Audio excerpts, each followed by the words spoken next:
આપણી ત્રીજા વ્યક્તિની સમસ્યા છે કે મારું પેટ બરાબર સાફ નથી થતું, મને કબજિયાત રહે છે. એવરીડે સ્ટૂલ પાસ થવું ધેટ ડઝન્ટ મીન કે તમને કોન્સ્ટિપેશન નથી. જો દિવસમાં કોઈ ફિક્સ સમયે તમને પેટ સાફ નથી થતું કે પેટ સાફ થવામાં વાર લાગે છે કે હાર્ડ સ્ટૂલ પાસ થાય છે તો તમને પણ કોન્સ્ટિપેશનની સમસ્યા છે.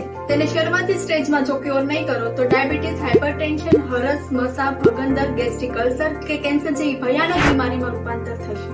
તો આજે આપણે જાણીશું કબજિયાત દૂર કરવાના સરળ ઉપાય. પહેલું, ઉષ્ણપાન.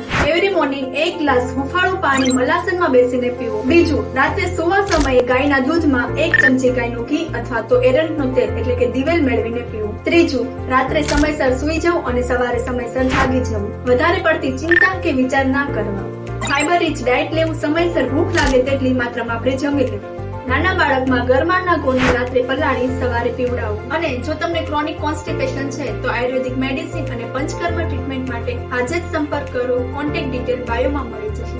જય ધન્વંતરી, જય આયુર્વેદ.